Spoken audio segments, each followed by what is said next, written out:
Now, on 105.9 FM and streaming worldwide on the WMAL app. O'Connor and Company. 5:07 this Thursday, 25th day of September as we wind down. It's fall, by the way. Forgot to notice that it's fall. It's fall. Happy autumn, everybody. Coming up at 7:05, Jonathan Fahey, former acting ICE director, talk about the violent attack against an ICE facility and ICE agents yesterday. Thank God none of the ICE agents ended up taking a bullet.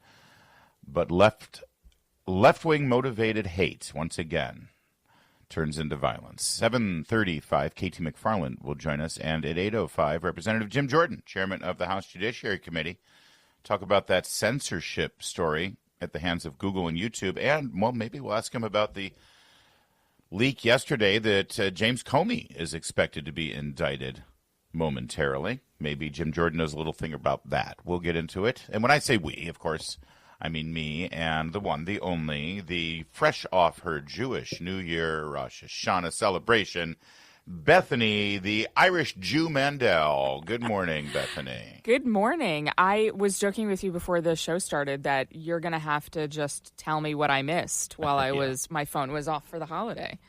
And we'll do our best. Shana Tova, by the way. Thank you very much. Nice job. I think that we could actually do it where it's like two truths and a lie. And you just make something up. And then you have to guess. And it's the age of Trump, so really anything is possible. Sure. And here's the thing. Nothing our audience enjoys more than tuning in and listening to one of our hosts be clueless about the headlines. I mean, it's like it happens more than people want to believe, honestly. They're sitting in their car right now saying, well, I could be sitting there right now. Yeah, it's true. You could. Yeah, exactly. It's a talent for chit chat. It's not really a talent for knowing anything. The New Year celebrations went well at the Mandel household, though. It did. And you're all gearing up now for your Day of Atonement. You get to party now, and then you got to atone later. I like that. Well, it actually worked out nicely. It's like having your sins on layaway. It actually worked out nicely because today is a fast day.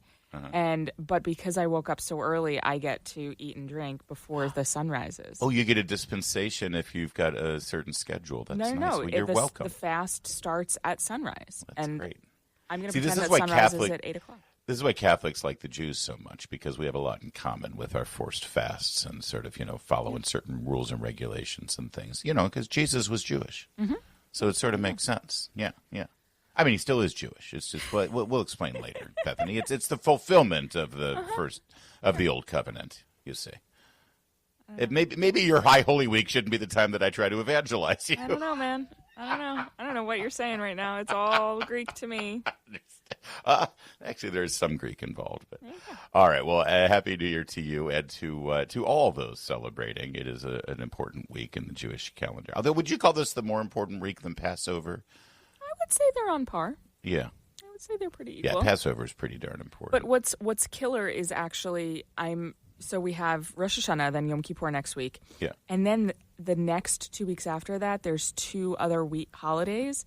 And so that's when people, like when you stop answering emails for another 2 days, right. They're like, is this, come on, really? Yeah, really? Come on. And that's when you start getting into made-up territory. Some of those holidays are like, really? I used to work in the theater business, as you know, in New York City on Broadway.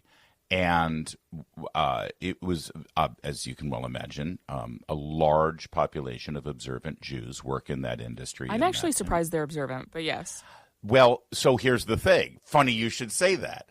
Because we goys, the Gentiles, as they would refer to me, we would, of course, have to work on all those days that they had off, or as we used to call Rosh Hashanah, Rosh Homa. Because at noon, they all had to get home before the sun came down. That's so funny. I love it. Seriously, you're going to hop on the F train that takes 25 minutes to get home, but you're going to leave at noon just in case? Yeah, because they have to help their wives or their mothers. Sure. Which anyway. I wish my husband had done, but I signed him up to write a New York Post column. The editor texted me before she assigned it to him, and she's like, "Can I do this to you?" And I was like, "Yes, it's fine." Sure, it's Seth. I'm used to doing everything, and except on Thursday mornings. And so we Gentiles had to, pick up all the slack and do all the work because it's like we still had shows. We still had Broadway didn't shut down because of it. Mm-hmm. And so, we would, of course, the one time that we could, talk about all the Jews was when they were gone. Sure. And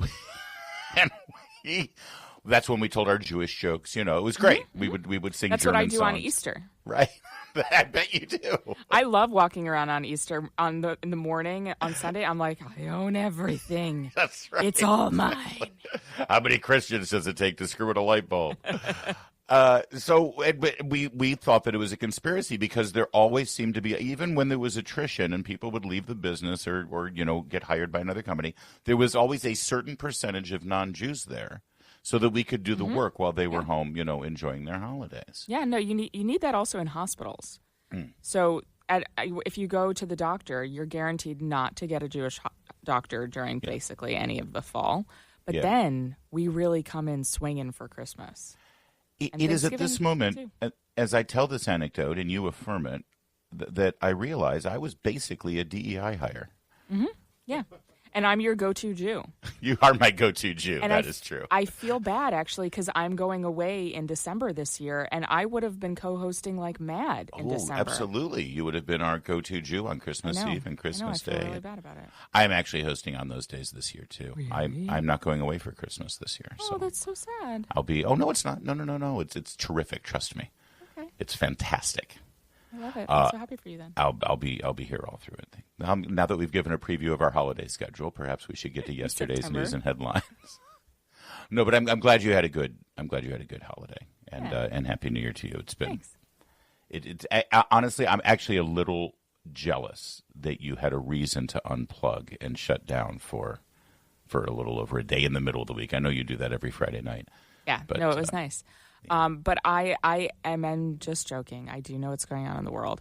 And if you do want to end up talking about Dawson's Creek for an hour, I'm here for that too. You're covered either way.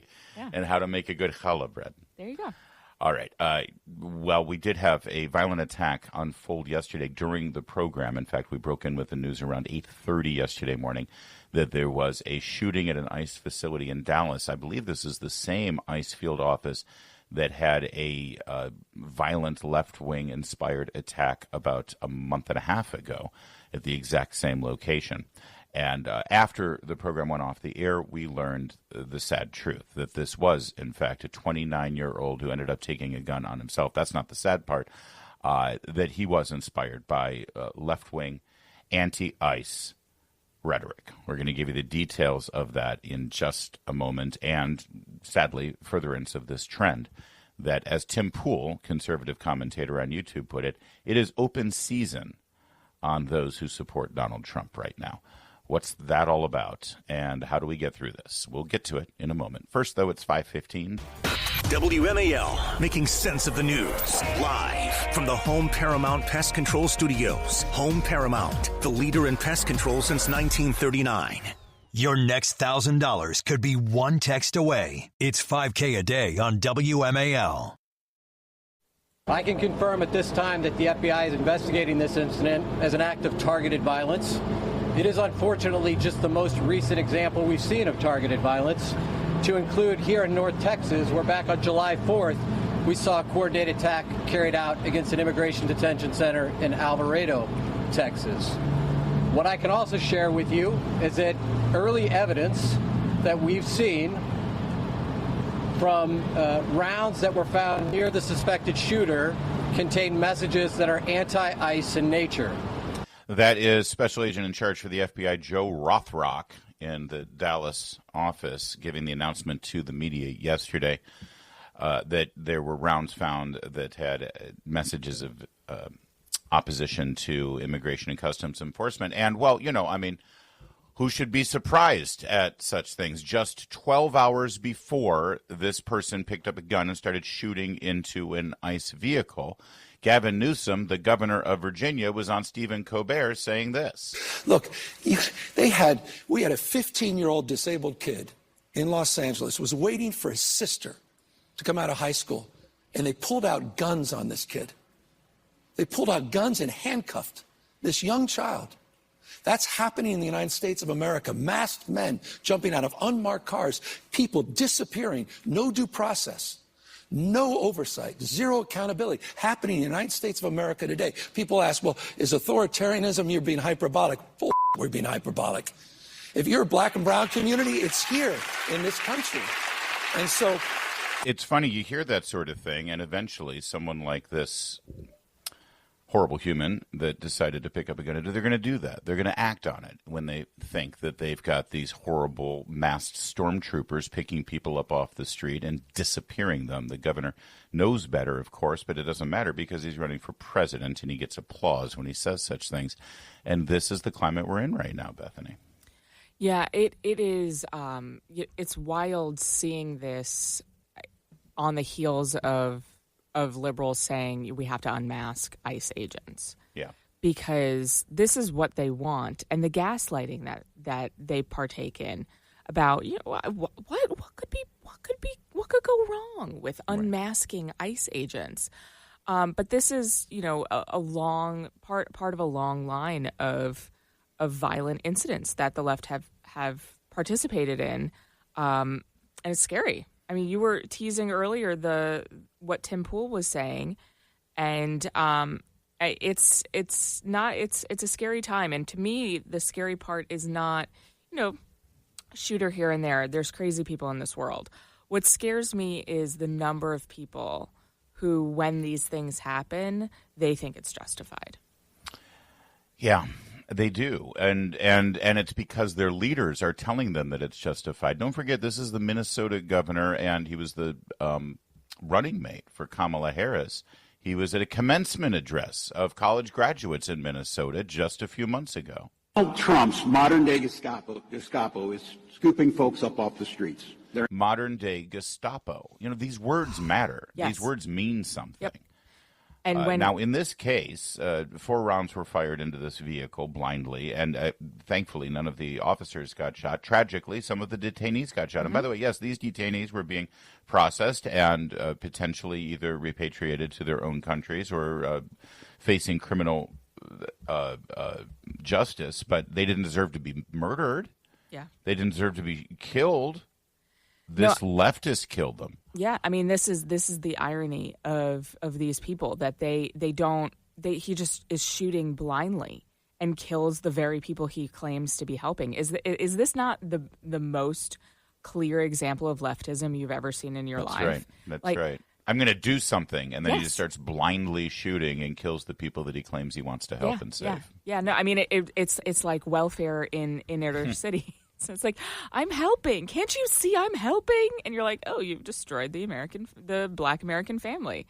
70% of Black children are born out of wedlock. Yes, you're helping. Maybe help less. Literally, as the bullets were flying in Dallas, Hillary Clinton was being celebrated on Morning Joe, MSNBC, and she said this without any sense of irony. We have got to stop demonizing each other. Exactly. Yeah. Now, I think most of that right now in our country's history is coming, you know, from the right, coming from people who want to dominate. They want their point of view. Writing out. In the same breath, Bethany, we've got to stop demonizing. It's all coming from those right. MFers on the right. Yeah. On the heels of Charlie Kirk's funeral. That's right. Wild. Let's all take out our tiny, tiny violins and play one out for Hillary Clinton. Because poor Hillary.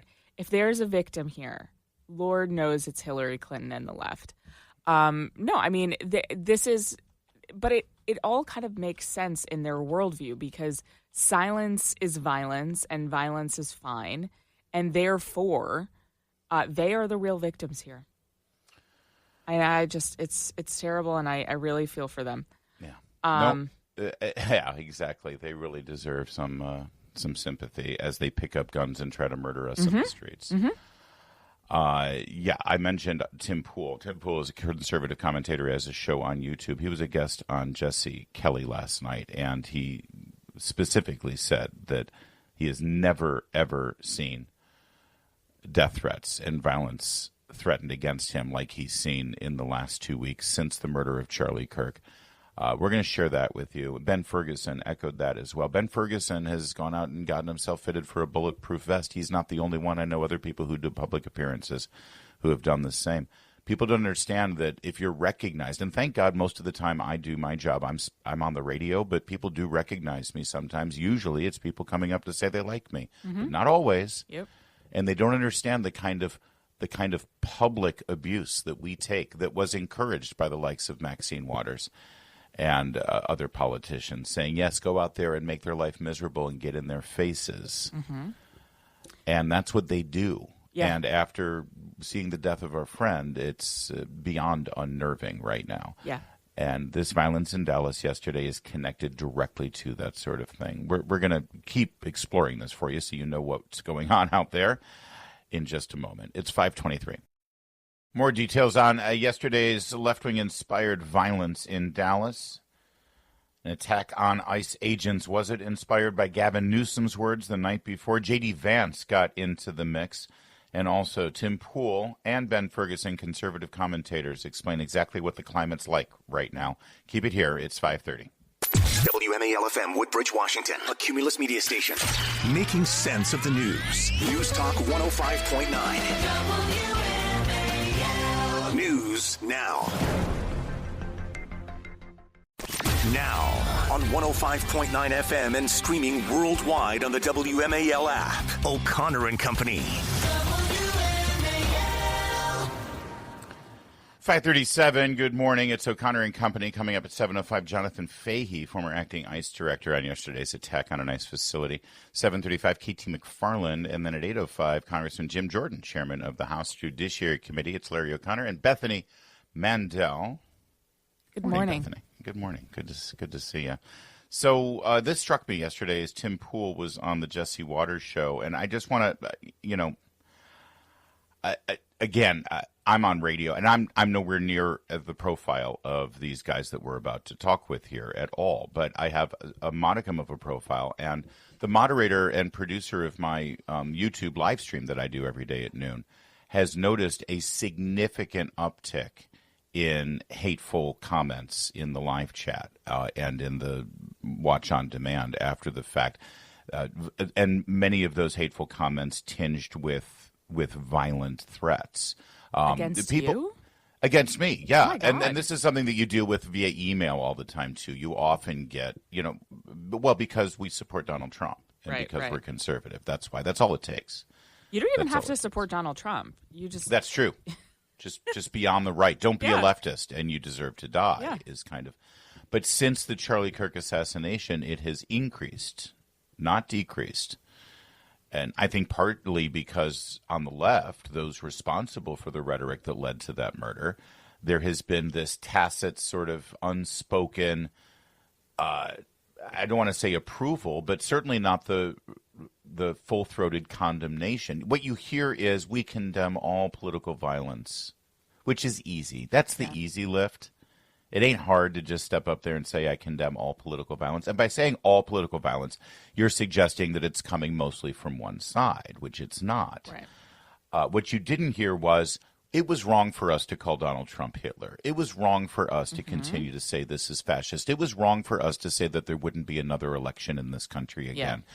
These things were wrong, and it inspires people who don't have a firm grasp on reality to try to take matters into their own hands and act out violently. We were wrong, we are sorry, and we're going to stop it. That's what it takes, and we still don't have it. In fact, their champion was Jimmy Kimmel. They acted like Jimmy Kimmel was the bigger martyr. Yeah. The bigger martyr than Charlie Kirk. Yeah, I mean, they in their imagining though, there is political violence on both sides because yes, they did kill Charlie Kirk in cold blood, but sometimes we say mean things, and that's also violence. Yeah. But this has been going on for a long time. But in 2022, the Supreme Court justices were being doxxed and threatened at their homes, and and people were going to CNN employees, only the Jewish ones, obviously, just Stana Bash and Jake Tapper. But they went to their homes and harassed their children a year ago.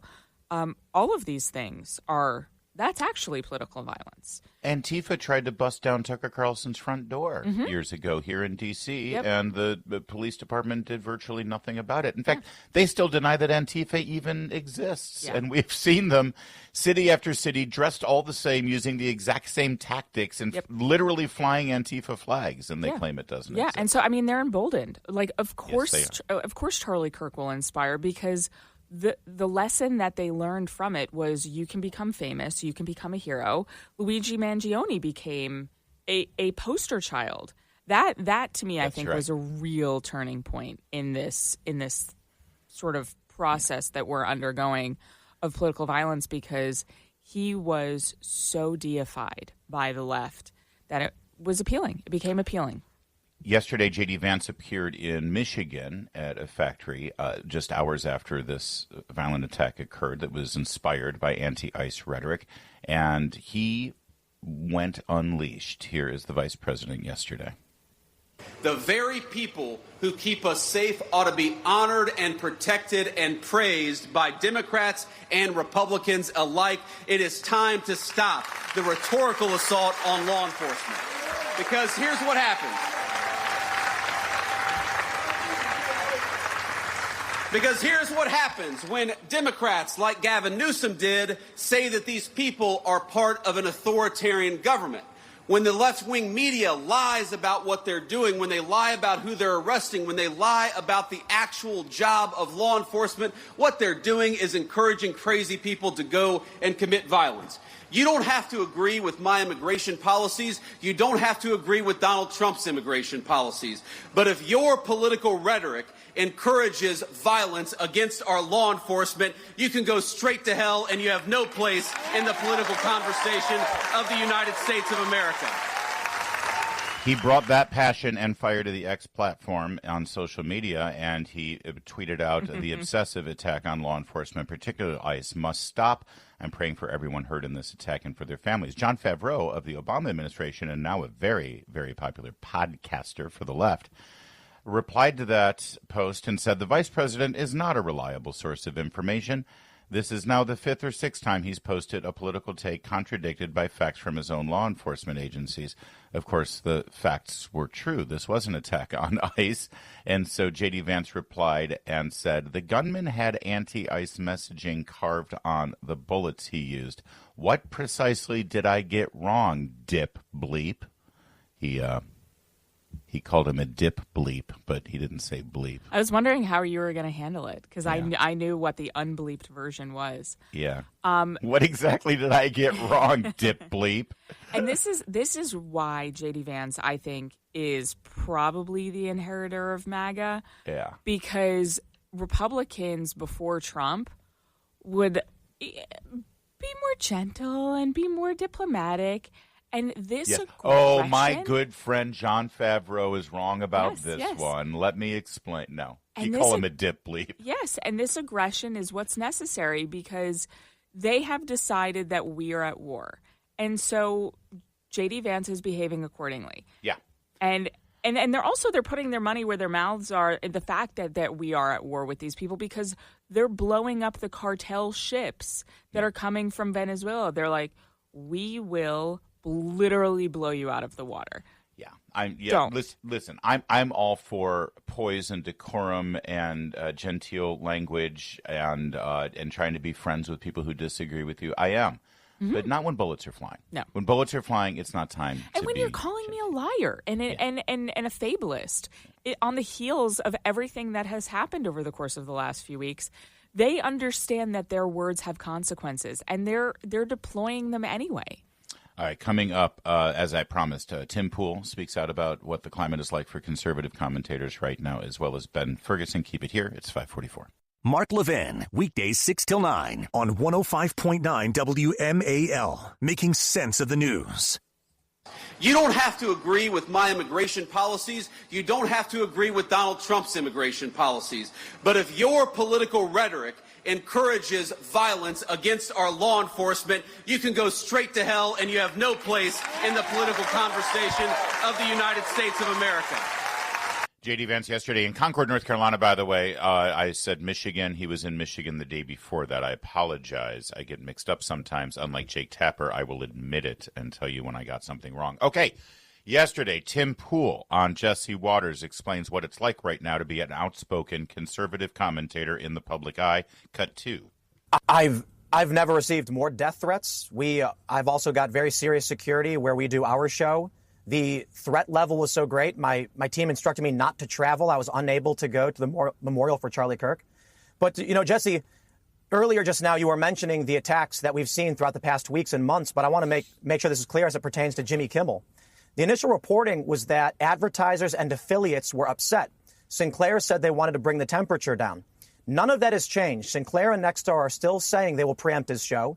As far as we know, advertisers are still upset. So what made the difference that brought his show back?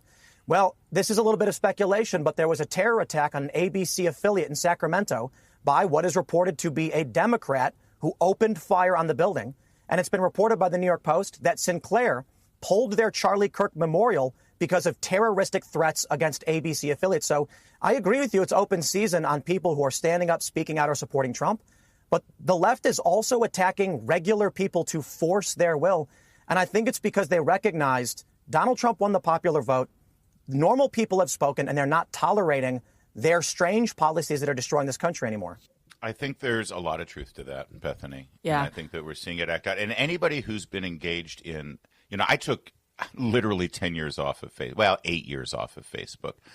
And reduced my participation in Facebook to just posting pictures of my children on holidays or on their birthdays. And that was about it.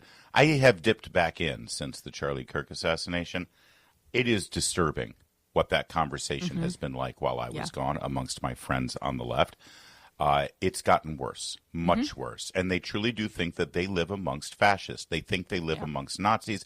They think that their grandmother who brings a pie at Thanksgiving is actually a white supremacist. And they utilize language that dehumanizes them and marginalizes them. And the murder of Charlie Kirk has only redoubled their efforts. They're rationalizing that murder. Oh, yes, violence is wrong, but look at these things that he said. And then, of course, the things they point to that he said are lies. He didn't actually say them. Yeah.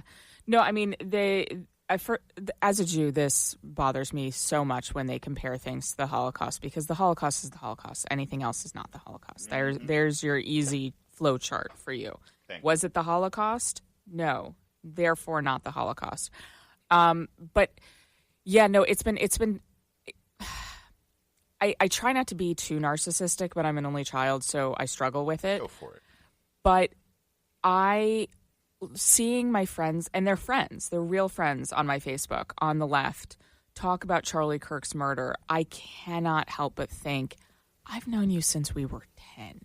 Do you think that my murder would be justified too? Yeah. And that, to me, is the scariest part personally of what happened to Charlie, is that a lot of people who I grew up with, who I went to school with, who, have met my children, think that my murder would be justified. Yep, you're right. I've seen it on my own Facebook page. People replying to statements that I've made saying, I don't agree with the way he died, but stop right there. I don't need to read the rest of it. Yeah. Here's Ben Ferguson last night on CNN. This is extremely disturbing that there's another one of these types of shootings. I think we've got to deal with this as a country, first of all. But I also, just for starters, I'm curious, how does it help to have the vice president say that? Because the third one in Texas. I mean, if you know people that work in law enforcement, my family does. I know ICE agents in Texas. This is the third attack we've seen in Texas, in the same district as the man in charge today was saying. Like, this is the second time he's had to have a press conference today. Who was killed today? Who was killed today? So you're saying since it wasn't... That's not what I'm at. No. So you're saying since it wasn't... It was innocent people that were killed today. Don't put words in my mouth. You asked a question. I'm answering your question. You're saying since it wasn't ICE agents that were killed, therefore this is a null and void conversation? No. That's not what I'm saying at all. Are you kidding me? That's gaslighting. I'm asking you a simple question because when J.D. Vance went up there, and when you're coming up here... This is not a good argument from you. First of all, innocent people got shot today, and you're like, well, it wasn't ICE agents that got shot. That's not what I'm saying. I'm saying that the division that you all are sowing in this country is not selling anything. I'm saying protect all law enforcement. Because of the simple fact, yes, protect Gavin Newsom went on TV last night. Did you see what he said? He said, ICE agents are authoritarian. You don't think that can inspire someone to do that? ICE agents should be able to come home every single night. And so don't put words in my mouth. I am acting like it, first. And second, the fact that you and J.D. Vance and every other Republican can go on here and talk about... We're not shooting people. We're not shooting people. The left is shooting people, and they're being inspired by that. That is the low. I'm sorry. I have a friend that got shot and assassinated 2 weeks ago. Okay. I'm a little bit hot on this one because you guys have been irresponsible with the rhetoric that is coming out from people on the left. Gavin Newsom went on TV last night. Hold on. Gavin Newsom went on TV last night and disparaged ICE agents, attacked ICE agents, said they're authoritarian. But before you even get to the evidence, the evidence? Watch what he said last night on late night television. I'm not talking about that, Ben, because you come on here and you gaslight. I'm not gaslighting. I don't want innocent people to die. Let me finish my sentence, please. You come on here and you gaslight and you put words in my mouth. And that's not what I said. You interrupted me and said you got Can you just let him Ben, in the interest of finished. So that's how the conversation is going. That was excruciating. Yep. That was really. Why do people watch that voluntarily? I mean, I don't think people do. They listen to the clips on talk radio the next day. No. Good job, Ben. I don't think Keep fighting, Ben Ferguson. Keep fighting. It's 5:54.